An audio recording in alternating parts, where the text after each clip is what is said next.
Hello बच्चों, कैसे हैं आप लोग। I hope you are doing great at home. चलिए आज हम लोग हमारे सेकेंड लेक्चर की तरफ बढ़ते हैं। ऑर्डर ऑफ रिएक्शन, ये इस चैप्टर का रूट है। आज का जो हमारा टॉपिक है वो है ऑर्डर ऑफ रिएक्शन। ये इस चैप्टर का रूट है। कहीं ना कहीं इसके ऊपर बहुत क्वेश्चंस आते हैं, बहुत इंपॉर्टेंट पार्ट है और ये बेसिक फंडामेंटल है इस चैप्टर का। चलिए बच्चों हम लोग स्टार्ट करते हैं इस टॉपिक को, ऑर्डर ऑफ रिएक्शन को। इसको स्टार्ट करने से पहले मैंने आपको लास्ट क्लास में रेट लॉ एक्सप्रेशन दिया था, अगर आप लोग रिमाइंड करें।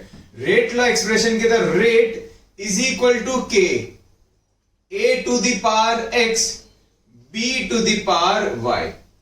अगर आप लोग रिकॉल करें तो ऐसा कुछ मैंने एक एक्सप्रेशन दिया था जिसको रेट लॉ एक्सप्रेशन भी बोलते हैं। Rate of reaction is equal to K into के क्या होता है आपका रेट कांस्टेंट। के क्या होता है आपका rate constant into concentration of A to the power X into concentration of B to the power Y, जहां पर X और Y स्टोक्योमेट्रिक कोफिशिएंट के इक्वल हो भी सकते हैं, नहीं भी हो सकते हैं। मैं अगर आप लास्ट लेक्चर को फिर से देखें तो मैंने बताया था सिंगल स्टेप रिएक्शन में X और Y स्टोक्योमेट्रिक कोफिशिएंट के इक्वल होते हैं। Complex reaction multi step reaction में X और Y स्टोक्योमेट्रिक कोफिशिएंट के इक्वल नहीं होते हैं। क्या इतना क्लियर है? तो ये है हमारा रेट लॉ एक्सप्रेशन। इसको अब हम लोग आगे बढ़ाते हैं और इसी से ऑर्डर ऑफ रिएक्शन ढूंढने की शुरुआत करते हैं। अब ऑर्डर ऑफ रिएक्शन को हम लोग डिफाइन कैसे करते हैं पहले वो देख लेते हैं। ऑर्डर ऑफ रिएक्शन को डिफाइन कैसे किया जाता है? ऑर्डर ऑफ रिएक्शन को डिफाइन कैसे किया जाता है? तो ऑर्डर ऑफ रिएक्शन क्या होता है बच्चों? Sum of power of reactant in a rate law expression. In a rate law expression. Rate law expression में जो पावर्स हैं उनका सम किसके बराबर होता है? ऑर्डर ऑफ रिएक्शन के। तो अगर मैं इसको उठाऊं तो ऑर्डर ऑफ रिएक्शन क्या हो जाएगा बच्चों? अगर मैं इसी रिएक्शन को उठाऊं तो ऑर्डर ऑफ रिएक्शन किसके इक्वल हो जाएगा? x plus Y. Sum of power of reactant, sum of power of reactant in a rate law expression किसके इक्वल होता है? ऑर्डर ऑफ रिएक्शन के। अब ये तो था ऑर्डर ऑफ रिएक्शन। x क्या हो जाएगा? Order of reaction with respect to A only. X क्या हो जाएगा? Order of reaction with respect to A only. Y क्या हो जाएगा बच्चों? Order of reaction with respect to B only. और x प्लस वाई क्या हो जाएगा? ओवरऑल ऑर्डर, जो मैंने बताया x प्लस वाई क्या हो जाएगा? Overall order of reaction. पूरे रिएक्शन का ऑर्डर x प्लस वाई के इक्वल होगा। x सिर्फ क्या होगा? Order of reaction with respect to a, y क्या होगा? Order of reaction with respect to b। क्या इतना क्लियर है? अब ये ऑर्डर ऑफ रिएक्शन से हम लोग क्या चीजें समझते हैं वो बता देता हूं। ऑर्डर, ये जो पावर होगा ना, ये पावर बताएगा कि अगर a का कंसेंट्रेशन चेंज होगा तो रेट कैसे चेंज होगी। ये पावर ये बताएगा अगर a का कंसेंट्रेशन चेंज होगा तो रेट कैसे चेंज होगी। एग्जाम्पल के तौर पे ध्यान से देखना। फॉर एग्जाम्पल अगर ऐसा कुछ आता है, rate is equal to K A to the power 1 into B to the power 2, अगर ऐसा कुछ आता है तो ध्यान दीजिए ये जो ऑर्डर है उससे क्या इंफॉर्मेशन मिलती है? ये मिलती है कि रेट की इसके कंसेंट्रेशन के ऊपर डिपेंडेंसी कैसी है। रेट ऑफ रिएक्शन की इसके कंसेंट्रेशन के ऊपर डिपेंडेंसी कैसी है। मतलब अगर इसका कंसेंट्रेशन डबल हो जाएगा तो रेट भी क्या हो जाएगी? डबल, क्योंकि यहां पर पावर क्या है? 1। इसको हम लोग बहुत डिटेल में भी आज करेंगे। और अगर इसका कंसेंट्रेशन डबल हो जाएगा तो रेट 4 टाइम्स बढ़ जाएगी, क्योंकि यहां पर पावर क्या है? 2। कैसे 4 टाइम्स बढ़ जाएगी? देखो ये क्या हो जाएगा? कंसेंट्रेशन डबल मतलब 2b टू द पावर 2। तो ये किसके इक्वल हो जाएगा? 4b square. ये किसके इक्वल हो जाएगा? देखो 4b स्क्वायर। तो देखो रेट 4 गुना बढ़ जाएगी ना। तो ऑर्डर ये बताता है कि रेट ऑफ रिएक्शन का उस कंसंट्रेशन के ऊपर डिपेंडेंसी क्या है। क्या है, डिपेंडेंसी, के उसके कंसेंट्रेशन को वेरी करने से रेट ऑफ रिएक्शन कैसे वेरी होगा, बढ़ेगा, कम होगा, और कितने टाइम्स बढ़ेगा या कितने टाइम्स कम होगा। तो ऑर्डर ऑफ रिएक्शन का फंडामेंटल रूट क्या है वो समझ में आ गया। ऑर्डर ऑफ रिएक्शन, आखिरी बार बोला हूं, ये बताता है कि रेट ऑफ रिएक्शन का उस रिएक्टेंट के ऊपर डिपेंडेंसी क्या है। क्लियर है बच्चों? तो ये थी कहानी एग्जाम्पल के तौर पे। अब ऑर्डर ऑफ रिएक्शन के लिए कुछ छोटे मोटे पॉइंट्स हैं, वो मैं लिख दे रहा हूं, पता होना चाहिए। सबसे पहले जो ऑर्डर ऑफ रिएक्शन होता है, ऑर्डर ऑफ रिएक्शन जो होता है उसके लिए छोटे मोटे पॉइंट्स है वो लिख देता हूं। सबसे पहले ऑर्डर ऑफ रिएक्शन जो होता है वो नेगेटिव हो सकता है, पॉजिटिव भी हो सकता है, जीरो भी हो सकता है, और कोई फ्रैक्शनल नंबर भी हो सकता है। तो order of reaction can be anything, कुछ भी हो सकता है, कुछ भी हो सकता है। कुछ भी में क्या आता है, नेगेटिव, पॉजिटिव, जीरो, फ्रैक्शनल, कुछ भी हो सकता है ऑर्डर, मतलब वैल्यू -1 भी हो सकती है, -2 भी हो सकती है, -½ भी हो सकती है, 0 भी हो सकती है, +½ भी हो सकती है, कुछ भी हो सकती है। दूसरा, order of reaction can only be determined experimentally, can only be determined experimentally. Experiment करके ही हम लोग पता लगा सकते हैं कि ऑर्डर ऑफ रिएक्शन क्या है। थ्योरेटिकल कैलकुलेशन से, थियोरेटिकल कंसेप्ट से ऑर्डर ऑफ रिएक्शन नहीं निकाला जाता है, सिर्फ एक्सपेरिमेंटली ही निकाला जाता है, सिर्फ एक्सपेरिमेंटली। तीसरी चीज, for complex reaction, for complex reaction, ये बहुत इंपॉर्टेंट है। For complex reaction, order of reaction is determined by slowest step, also known as rate determining step, जिसको शॉर्ट में RDS बोला जाता है। क्या बोला जाता है? RDS। अब ये पॉइंट क्या कहता है वो मैं आपको समझाता हूं। अगर कोई एक कॉम्प्लेक्स रिएक्शन हो रहा है, कॉम्प्लेक्स रिएक्शन मतलब एक से ज्यादा स्टेप में रिएक्शन हो रहा है, तो एक से ज्यादा स्टेप में जब रिएक्शन हो रहा होता है तो ऑर्डर जो उन सभी स्टेप में जो सबसे स्लोएस्ट स्टेप है, ऑर्डर उससे निकाला जाता है। किसी भी रिएक्शन का ऑर्डर स्लोएस्ट स्टेप से निकला जाता है। अगर एलिमेंट्री रिएक्शन होता तो एक ही स्टेप है, तो उस स्टेप से ऑर्डर मिल जाएगा। अगर कॉम्प्लेक्स रिएक्शन है, मल्टी स्टेप है, समझ में आ रहा है? दो तरह के रिएक्शंस होते हैं, elementary single step, complex multi step. Single step में एक ही स्टेप है तो उसी स्टेप से ऑर्डर मिल जाएगा। कॉम्प्लेक्स रिएक्शन मल्टी स्टेप होते हैं, तो मल्टी स्टेप रिएक्शन में कौन से स्टेप से ऑर्डर निकाला जाता है? तो सबसे स्लोएस्ट स्टेप हो, जो सबसे क्या हो, स्लोएस्ट स्टेप हो, उससे ऑर्डर निकाला जाता है। और उस स्लोएस्ट स्टेप को भी क्या कहा जाता है? Rate determining step. Rate determining step मतलब उस पूरे रिएक्शन की रेट उस स्लोएस्ट स्टेप के ऊपर डिपेंड करती है। उस पूरे रिएक्शन की रेट उस स्लोएस्ट स्टेप के ऊपर डिपेंड करती है। अब बोलोगे सर इसको थोड़ा और अच्छे से समझाओ एक एनालॉजी के साथ, तो चलो एक एनालॉजी देख लेते हैं। मान लेते हैं एक रिले रेस हो रही है। रिले रेस में क्या होता है? ए बी को देता है, बी सी को। रिले रेस तो पता होगा ना कि 3-4 लोग रेस में पार्ट लेते हैं। तो रिले रेस में क्या होता है? एक डंडा होता है, ऐसा एक मशाल जैसा डंडा होता है। तो ए बी को पास ऑन करता है, बी सी को पास ऑन करता है, सी डी को पास ऑन करता है, और मान लेते हैं डी ई को पास ऑन करता है, और ई को रेस को फिनिश करना होता है। रिले रेस होती है, ए जो एक डंडा होता है, मशाल होती है, वो बी को पास करता है, बी दौड़ता है, बी सी को पास करता है, सी डी को पास करता है, डी ई को, और ई एफ को पास कर देता है। अब अगर कोई मान लेते हैं यहां पर अगर मुझे पता चल जाता है कि बी थोड़ा स्लो है, बी सबसे स्लो है इनमें, तो मेरी जो जीतने या हारने की डिपेंडेंसी होगी वो बी की होगी। जो सबसे स्लो होगा मेरी जीतने या हारने की डिपेंडेंसी उसके ऊपर डिपेंड करेगी। इसीलिए ऑर्डर ऑफ रिएक्शन किससे निकाला था? Slowest step. कि स्लोएस्ट स्टेप के क्या क्या फैक्टर्स है? अगर मैं स्लोएस्ट स्टेप के फैक्टर्स को बढ़ा दूं तो स्पीड ऑफ रिएक्शन वैसे ही बढ़ जाएगी। फास्ट स्टेप के फैक्टर्स इंप्रूव करने से रेट ऑफ रिएक्शन में उतना चेंज नहीं आएगा जितने स्लो स्टेप के फैक्टर्स को इंप्रूव करने से। समझ आ रहा है? रेट ऑफ रिएक्शन क्यों स्लो स्टेप का निकाला जाता है? क्योंकि जो सबसे स्लो है, रेस का जीतना या रेस का हारना उस स्लो बंदे पे डिपेंड करेगा। तो हम लोग क्या करते हैं, वो सारी चीजें देखते हैं कि उस स्लो बंदे को मैं सबसे फास्ट कैसे कर सकता हूं। फास्ट को ज्यादा फास्ट नहीं किया जा सकता, जितना स्लो को फास्ट करने पे आपको जीतने के चांसेस बढ़ जाएंगे।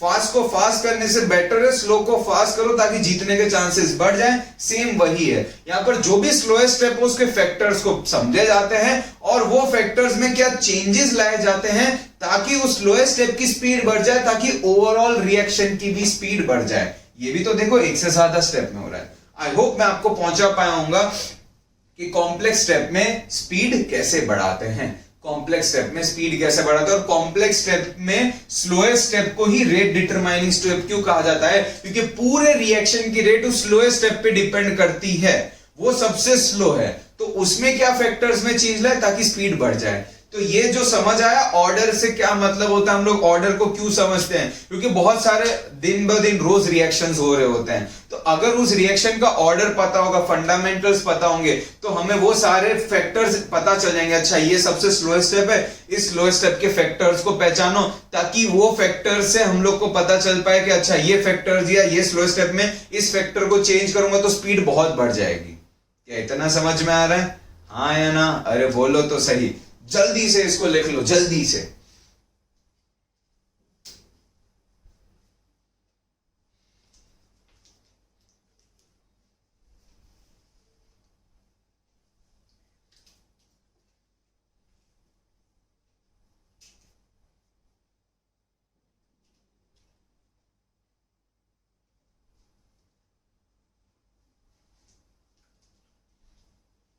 चलिए, अब एक डिफरेंस है जो बहुत पूछा जाता है बोर्ड्स में, तो उस डिफरेंस को देख लेते हैं। फिर ऑर्डर के ऊपर क्या क्या न्यूमेरिकल्स आते हैं आज उतना हम लोग करेंगे। पहले उस डिफरेंस को सीख लेते हैं, फिर ऑर्डर के ऊपर क्या क्या न्यूमेरिकल्स आते हैं आज हम लोग देखेंगे।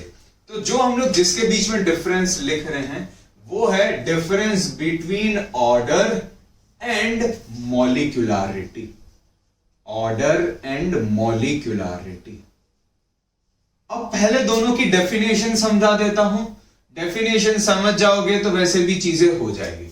ऑर्डर ऑफ रिएक्शन अभी पढ़ा है, वो क्या होता है, sum of power of reactant in rate law. Rate law में जो भी पावर का सम होता है उसको ऑर्डर ऑफ रिएक्शन बोलते हैं। मॉलिक्यूलरिटी क्या होती है, number of species, number of species simultaneously colliding with each other to bring about a reaction.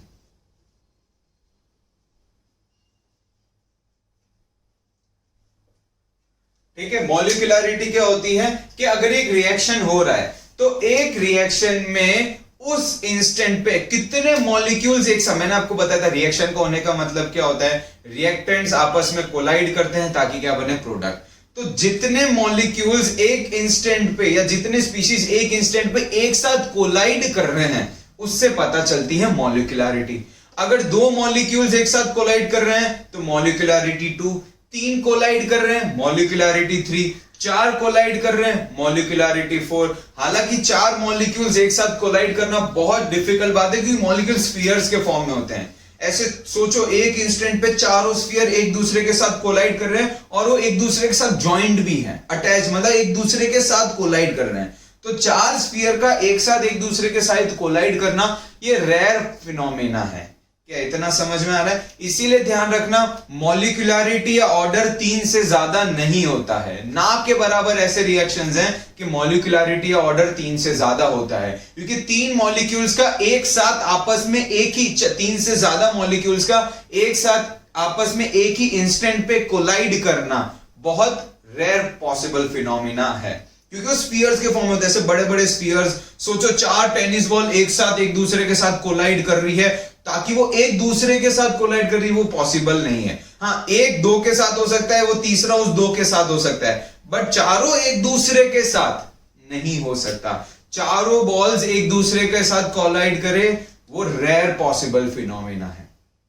ठीक है बच्चों, तो ध्यान रखिएगा। तो ऑर्डर हो गया। अभी मैंने बताया था ऑर्डर को हम लोग कैसे डिटरमाइन करते हैं बच्चों, एक्सपेरिमेंटली डिटरमाइन करते हैं। ऑर्डर एक्सपेरिमेंटली डिटरमाइंड होता है, मॉलिक्यूलरिटी थियोरेटिकली डिटरमाइंड होता है। मॉलिक्यूलरिटी थियोरेटिकली डिटरमाइंड होता है। नेक्स्ट, ऑर्डर नेगेटिव भी हो सकता है, पॉजिटिव भी हो सकता है, जीरो भी हो सकता है और फ्रैक्शनल भी हो सकता है, बट ये हमेशा क्या होगा, पॉजिटिव इंटीजर। ठीक है, ऐसा तो मतलब हमारे मॉलिक्यूलरिटी क्या होता है, number of species that are colliding. तो मैं तो ऐसा बोल नहीं सकता ना, 0 मॉलिक्यूल्स है, 0 स्पीशीज एक दूसरे के साथ कोलाइड कर रहे हैं, या -1 स्पीशीज एक दूसरे के साथ कोलाइड कर रहे हैं, नहीं, या हाफ स्पीशीज, हाफ मॉलिक्यूल एक दूसरे के साथ कोलाइड कर रहे हैं, नहीं। इसीलिए हमेशा पॉजिटिव इंटीजर होता है, या होल नंबर, जो आप बोलो, पॉजिटिव इंटीजर या होल नंबर। 1 हो सकता है, 2 हो सकता है, होल नंबर, जो आपको ठीक लगे। 0 नहीं हो सकता, 0 नहीं हो सकता, इसीलिए मैंने पॉजिटिव इंटीजर लिखा है। मतलब 1 हो सकता है, 2 हो सकता है, 3 हो सकता है, एंड सो ऑन। एक साथ एक इंस्टेंट पे कोलाइड करे, 0 नहीं हो सकता, -1 कैसे हो सकता है। ठीक है। चौथा, ऑर्डर कॉम्प्लेक्स रिएक्शन के लिए भी दिया जा सकता है और एलिमेंट्री रिएक्शन के लिए भी निकाला जा सकता है। ऑर्डर दोनों टाइप ऑफ रिएक्शन के लिए निकाला जा सकता है। मॉलिक्यूलरिटी सिर्फ एलिमेंट्री या सिंगल स्टेप, एलिमेंट्री या सिंगल स्टेप के लिए ही निकाला जा सकता है। एलिमेंट्री रिएक्शन या सिंगल स्टेप के लिए ही निकाला जा सकता है। मॉलिक्यूलरिटी कॉम्प्लेक्स रिएक्शन के लिए नहीं निकाला जा सकता, क्योंकि कॉम्प्लेक्स रिएक्शन में एक से ज्यादा स्टेप हो रहे होते हैं। अब क्योंकि एक से ज्यादा स्टेप हो रहे होते हैं, तो हर स्टेप में नंबर ऑफ स्पीशीज जो एक दूसरे के साथ कोलाइड करे वो डिफरेंट होती है। तो हम लोग कैसे निकालेंगे मॉलिक्यूलरिटी? एग्जाम्पल के तौर पे ओजोन है, ठीक है, ओजोन बन रहा है, जैसे 3 ऑक्सीजन ओजोन बना रहे हैं, तो इसमें क्या होगा, पहले O2 टूट के O+O देता है, फिर ये O2 के साथ रिएक्ट करके O3 बनाता है। तो यहां पर मॉलिक्यूलरिटी देखो तो 1, यहां पर देखो तो 2, तो मॉलिक्यूलरिटी तो नहीं निकाली जाएगी, क्योंकि हर स्टेप में नंबर ऑफ स्पीशीज जो एक दूसरे के साथ कोलाइड करेंगे वो अलग होंगे। हाँ, कॉम्प्लेक्स रिएक्शन में हर इंडिविजुअल स्टेप की मोलारिटी निकाली जा सकती है। ध्यान से सुनना, कॉम्प्लेक्स रिएक्शन में हर इंडिविजुअल स्टेप की मोलारिटी निकाली जा सकती है, बट कॉम्प्लेक्स रिएक्शन की ओवरऑल मॉलिक्यूलरिटी नहीं निकाली जा सकती। कॉम्प्लेक्स रिएक्शन की ओवरऑल मॉलिक्यूलरिटी नहीं निकाली जा सकती, हर इंडिविजुअल स्टेप की मॉलिक्यूलरिटी निकाली जा सकती है। तो इसको नोट करके लिख लेना, #नोट, #नोट। क्लियर है इतना? For a complex reaction molecularity of overall reaction can not be found, but molecularity of each individual step in a complex reaction can be found. Her individual step की निकाली जा सकती है।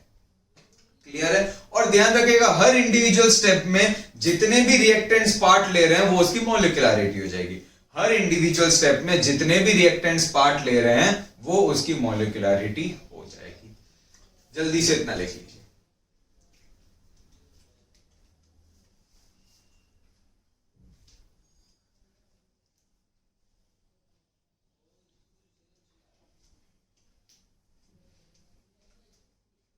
चलिए, अब order के ऊपर कैसे कैसे क्वेश्चंस आते हैं वो हम लोग करते हैं। क्वेश्चन सिमिलर ढंग से आते हैं बोर्ड्स और कॉम्पिटिटिव में, बस फर्क ये है कॉम्पिटिटिव में एमसीक्यूज आ जाते हैं, बोर्ड्स में थ्योरेटिकल बेस्ड क्वेश्चंस आ जाते हैं, बट क्वेश्चन सिमिलर आते हैं, क्वेश्चंस में कोई फर्क नहीं है। ठीक है, चलिए सबसे पहला क्वेश्चन देखते हैं। ये क्वेश्चंस में हम लोग निकालेंगे कि ऑर्डर बेस्ड न्यूमेरिकल्स क्या है, ऑर्डर के ऊपर है। मान लेते हैं एक रिएक्शन हो रहा है 2A + 2B giving me product P। 2A + 2B product P दे रहा है, प्रोडक्ट्स लिख लेता हूं, गिविंग मी प्रोडक्ट्स। ठीक है, अब इसमें दिया गया है ऑर्डर, ये आपको दिया गया है order with respect to A 2 है and order with respect to B -1 है। ठीक है, अब आपको बताना है क्या, find how rate of reaction, मैं ROR लिख लेता हूं, find how rate of reaction changes when first concentration of A is doubled, दूसरा concentration of B is doubled, तीसरा concentration of both A and B is doubled,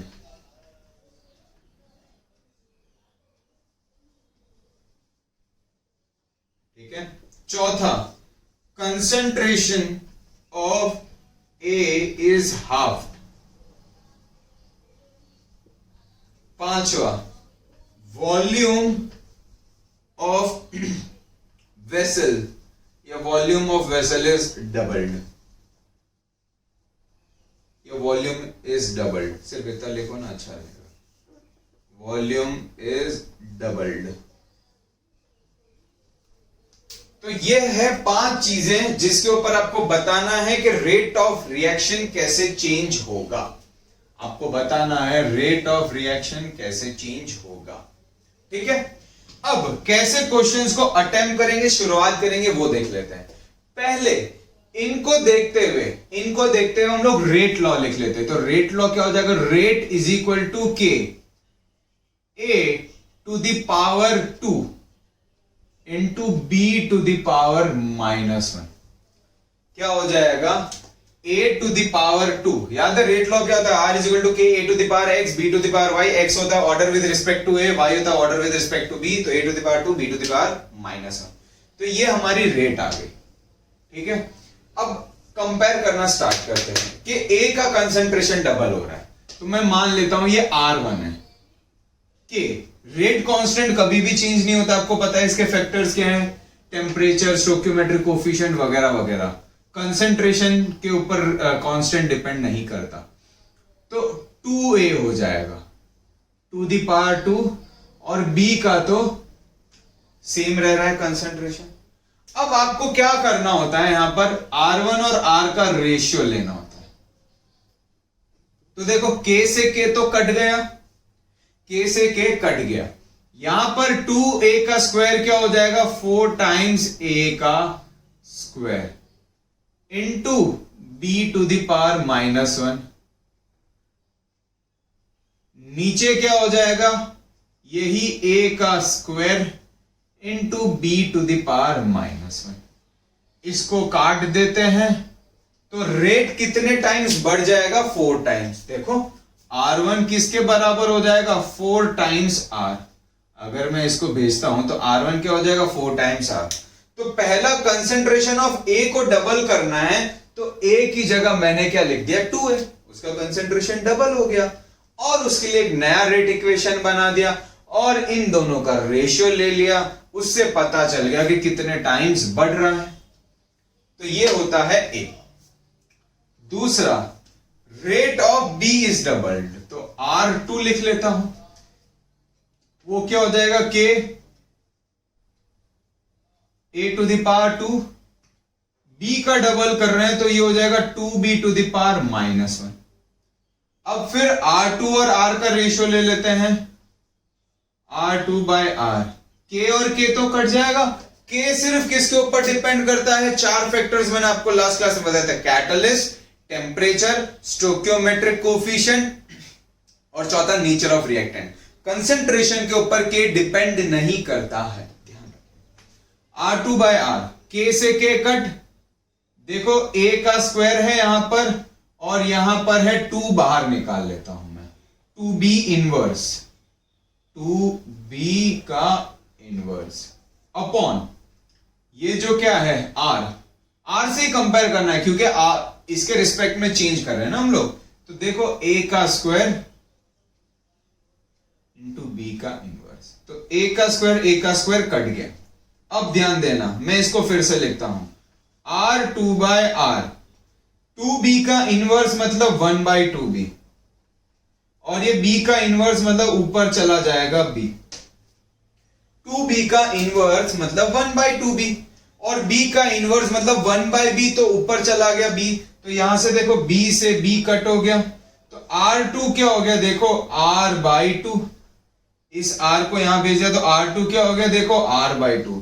तो यहां पर rate of reaction half times कम हो रही है, यहां पर 4 गुना बढ़ रही थी, यहां पर हाफ टाइम्स कम हो रही है।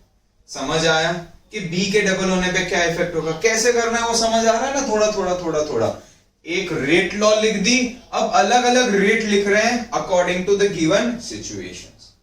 ठीक है, तीसरे का करते हैं जब A और B दोनों का डबल होता है।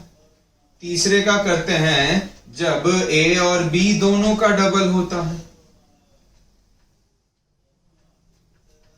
तो तीसरे में मैं यहां पर लिख लेता हूं R3, 2A, A का भी डबल कर रहे हैं, यहां पर B का भी डबल कर रहे हैं।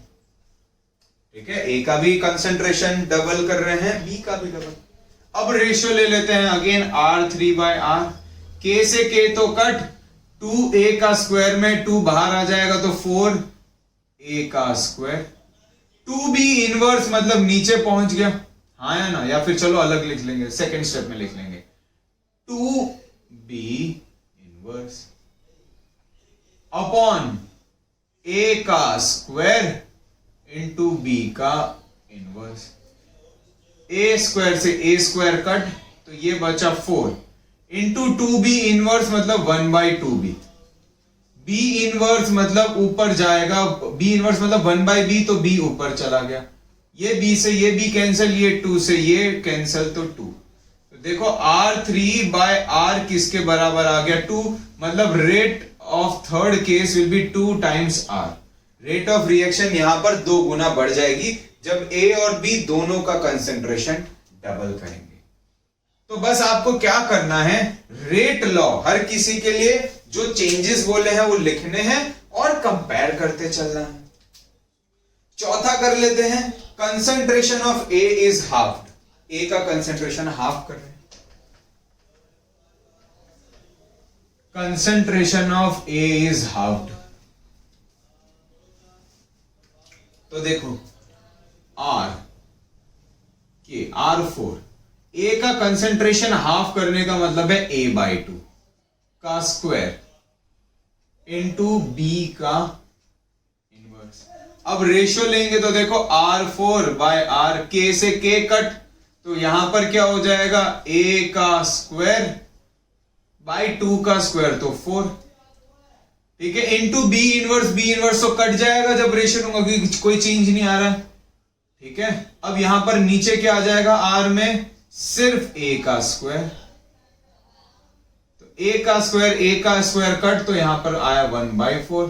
तो देखो R4 कितना हो जाएगा, R/4।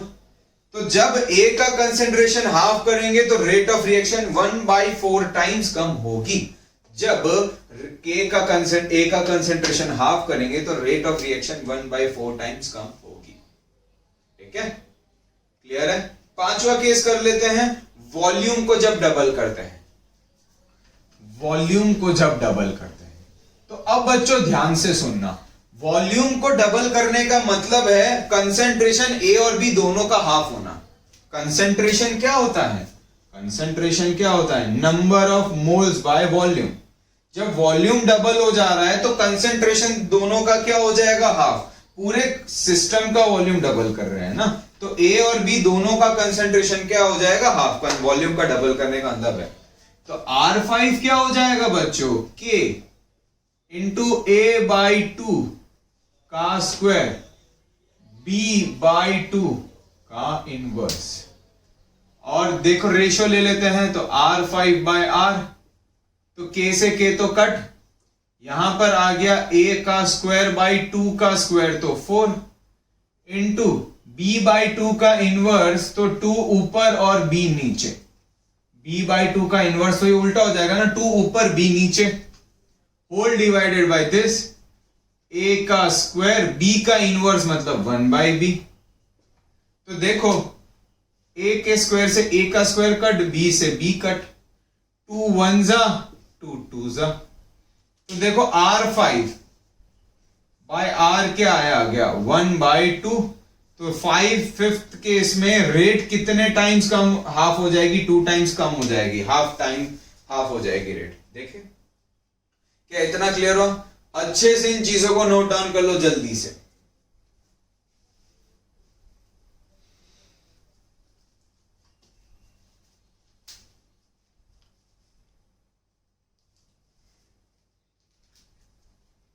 नेक्स्ट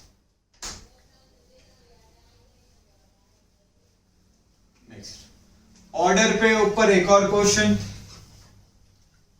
2 वैरायटी और बताऊंगा जो आती है, फिर एक लाइव सेशन के थ्रू हम लोग काफी प्रैक्टिस करेंगे।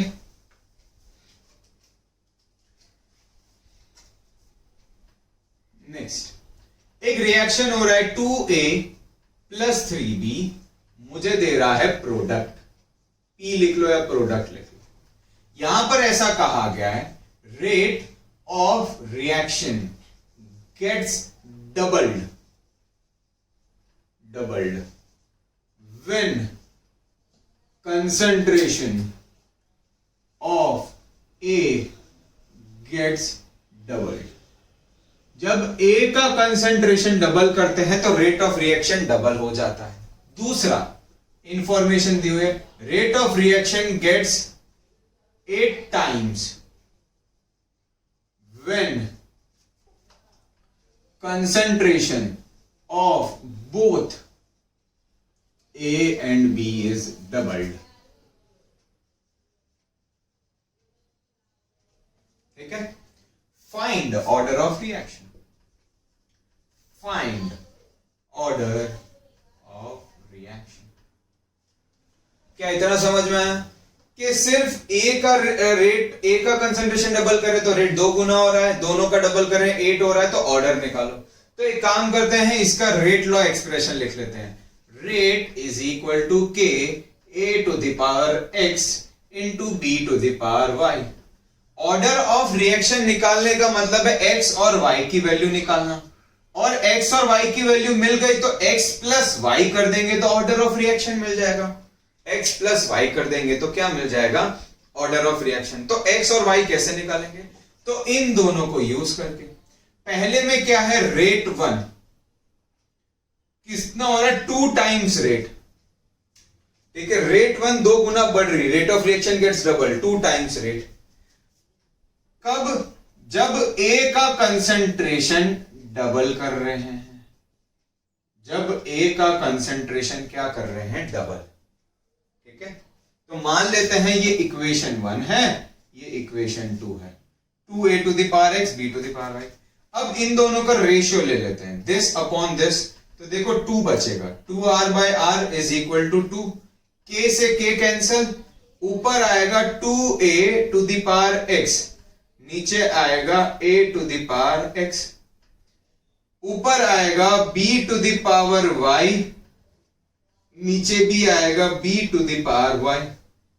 तो देखो b to the power y, b to the power y तो कट गया, यहां पर 2 विल बी इक्वल टू, देखो 2a by a to the power x। Maths यही तो कहता है, पावर सेम हो तो ये यहां पर अंदर आ सकता है, a से a कट, तो ये देखो 2 to the power 1 is equal to 2 to the power x, 2 to the power 1 ये 1 होगा, is equal to 2 to the power x। अगर ये दोनों सेम कब होंगे, जब x की वैल्यू क्या होगी, 1। समझ आया कैसे किया मैंने, ये सेम कब हो गए, जब x की वैल्यू 1। पावर्स को कंपेयर करो। फिर एक बार बता देता हूं, ये मैंने रेट लिखा, ठीक है, x और y पता चल जाएगा तो ऑर्डर ऑफ रिएक्शन पता चलेगा। पहली statement, rate of reaction gets doubled, तो रेट ऑफ रिएक्शन डबल हो रहा है, डबल होने का मतलब 2r। और उसके लिए क्या है, जब a का कंसेंट्रेशन डबल कर रहे हैं तो k, a की जगह 2a to the power x, b का तो सेम है। जब मैं इन दोनों का रेशियो लूंगा तो 2r बाय r 2 देगा, k से k cancel, 2a to the power x by a to the power x। b to the power y तो कट जाएगा। अब ये मैक्स है यहाँ पर 2a to the power x by a to the power x क्या हो जाएगा 2a by a to the power x, ये 2 के बराबर होगा। a से a कट तो 2 to the power 1 is equal to 2 to the power x, compare करेंगे तो पावर x क्या आ जाएगा, तो x तो पता चल गया है 1, अभी क्या निकालना है y। ठीक है, अभी क्या निकालना है y। चलो y भी निकाल लेते हैं यहां पर। सेकेंड कंडीशन देखो, रेट 2 कितने टाइम्स है 8 टाइम्स, तो 8 times r1 is equal to k, दोनों का कंसेंट्रेशन डबल कर रहे हैं तो 2a to the power x तो 2 है, x1 है sorry, 2a to the power x। एक काम करता हूं मैं इसको थोड़ा सा स्पेस लेके लिखता हूं, स्पेस देके लिखता हूं, इसको हटा दूं मैं, x1 आ गया। इतना क्लियर हो गया ना बच्चों, बहुत अच्छे, x1 आ गया। चलिए x1 आ गया है हमारे पास, यहां पर इंफॉर्मेशन आ गई कि x आ गया 1।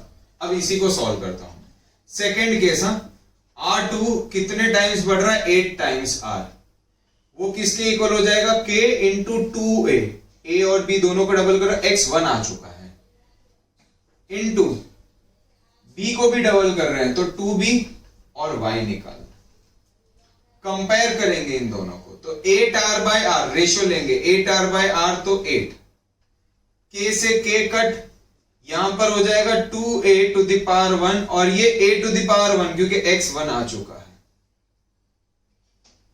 ये हो जाएगा 2b to the power y upon b to the power y।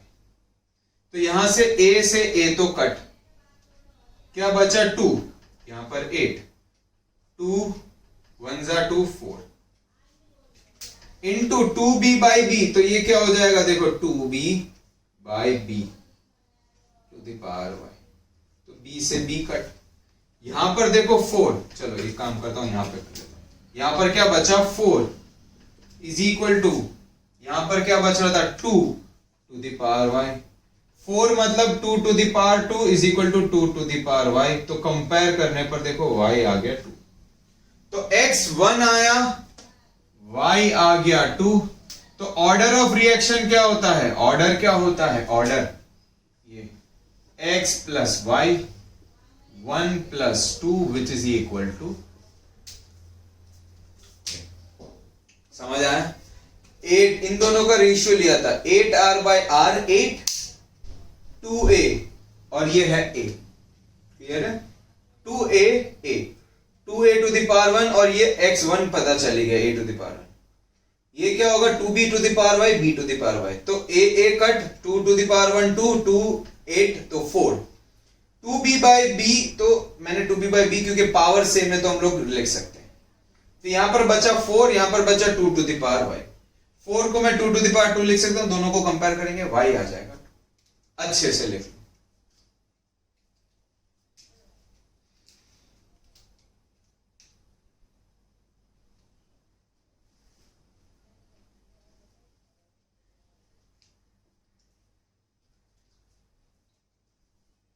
चलिए तीसरे तरीके का क्या क्वेश्चन आता है वो बताता हूं बच्चों, इन सबको नोट करते हुए जाना अच्छे से, इन सारे एग्जांपल्स को नोट करते हुए जाना अच्छे से, नोट करोगे तो आप ही का फायदा है, नोट करते हुए जाना।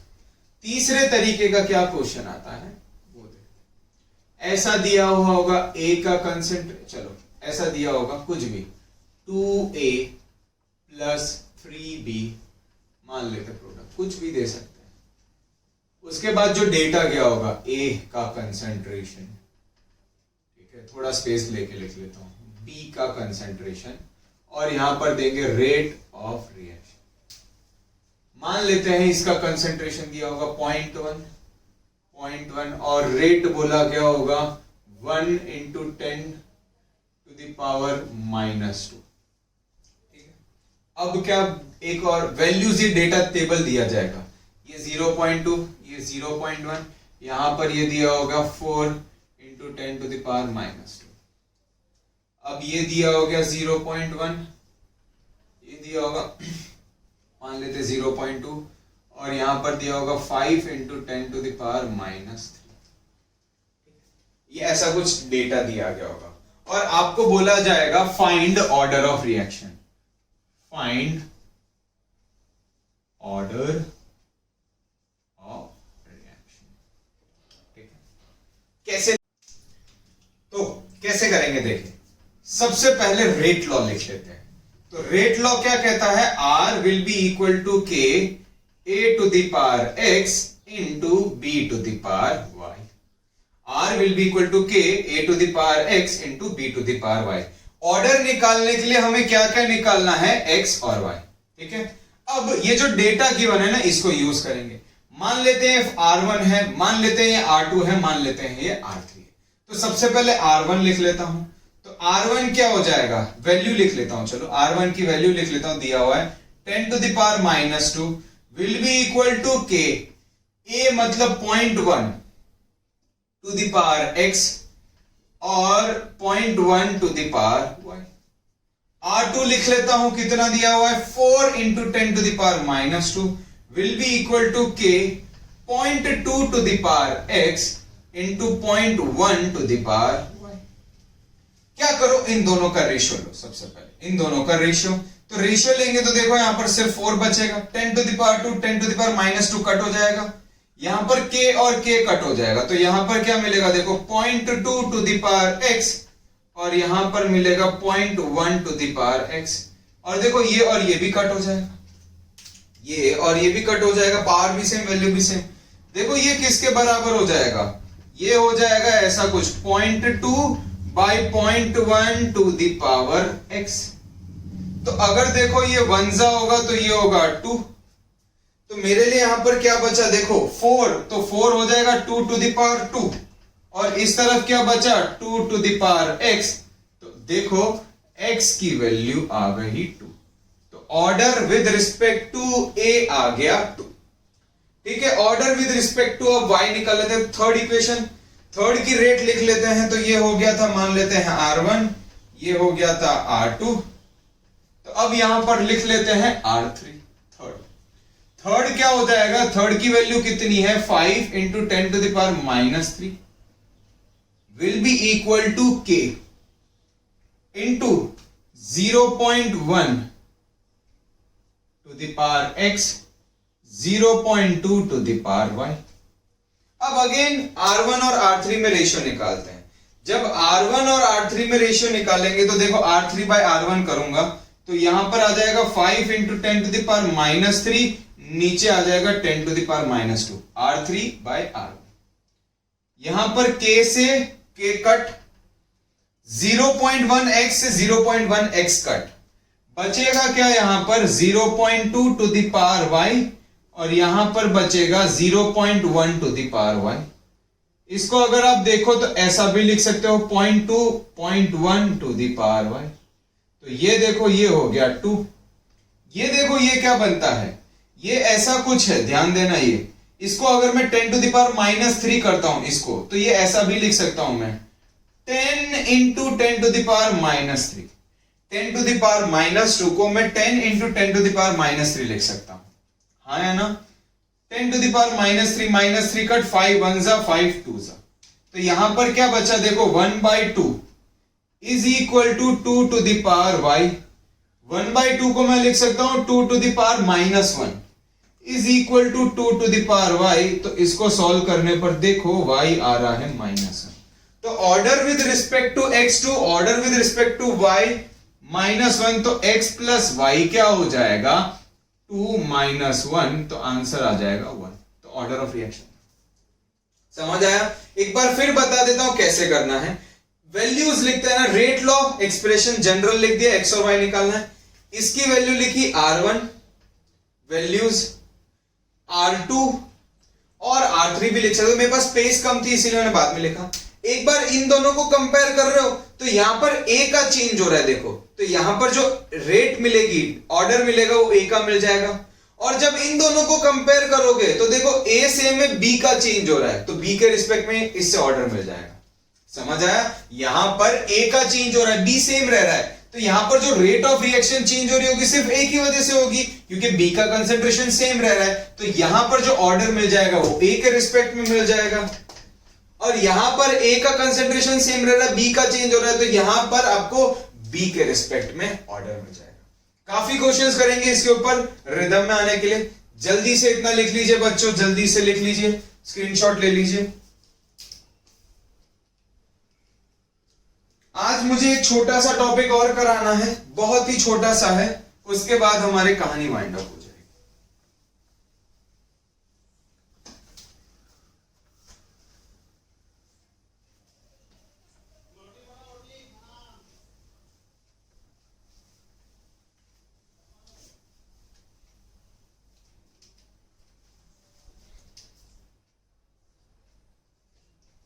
Unit of rate constant. एक मार्क में काफी बार क्वेश्चन आ जाता है कि रेट कांस्टेंट का यूनिट कैसे निकालेंगे, के का यूनिट। तो देखो बच्चों, रेट किसके बराबर होता है, के into a to the power x B to the power y. ठीक है, ऑर्डर क्या देखो यहां पर ऑर्डर ऑफ रिएक्शन क्या हो जाएगा, या फिर मैं चलो वहां पर लिख लेता हूं स्पेस में। ऑर्डर ऑफ रिएक्शन क्या हो जाएगा, x प्लस वाई, और मैं ये मान लेता हूं ऑर्डर n है, ऑर्डर x प्लस वाई की वैल्यू n है। ठीक है, ऑर्डर n है। तो देखो अब ये रेट किसके बराबर हो जाएगा, rate is equal to k concentration to the power n। ये भी कंसंट्रेशन है, concentration to the power x into concentration to the power y will be equal to concentration to the power x plus y, और x plus y n के बराबर।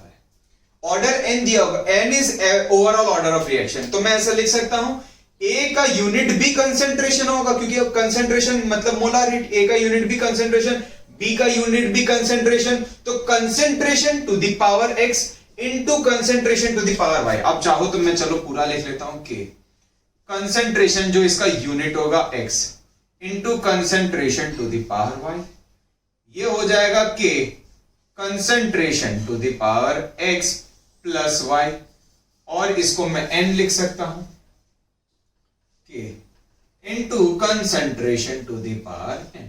ठीक है, समझ आ गया। रेट, अब देखो k का यूनिट क्या होगा, rate upon concentration to the power n। Rate का यूनिट क्या होता है, रेट क्या होता है, रेट क्या होता है, delta a change in concentration by time ना। रेट का यूनिट क्या होता है, change in concentration by time. Rate का फॉर्मूला होता है ना, delta A by delta T, delta B by delta T, change in concentration by time. तो change in concentration by time मतलब यहां पर आएगा कंसंट्रेशन, और नीचे क्या आ जाएगा, second into concentration to the power n। Rate क्या होता है, concentration by time, delta A by delta t. तो ये देखो ये किसके बराबर हो गया, यहां पर concentration to the power 1 minus n, ये n ऊपर जाएगा तो 1 माइनस n हो जाएगा, और ये s माइनस सेकेंड इनवर्स। तो ये हो गया एक तरीका, n ऊपर जाएगा तो 1 माइनस n सेकेंड। कंसंट्रेशन क्या यूनिट क्या होता है, मोलारिटी। कंसंट्रेशन को हम लोग मोलारिटी में एक्सप्रेस करते हैं, तो 1 माइनस n सेकेंड इनवर्स। इसको एक और ढंग से लिखा जा सकता है, मोलारिटी क्या होता है, मोल पर litre, 1 minus n second inverse. आखिरी यूनिट, अगर हम लोग यहां पर कंसंट्रेशन की जगह गैस हो सकता है ना, गैस, मैंने बताया था कि गैस के टर्म्स में भी, गैस हो तो प्रेशर यूज करेंगे, एक्वस सॉल्यूशन है तो कंसंट्रेशन, गैस हो तो प्रेशर होगा, तो यहां पर मोलारिटी की जगह क्या आ जाएगा, ATM, 1 minus n second inverse. ये सिर्फ किसके लिए एप्लीकेबल होगा, जब कोई गैस होगा।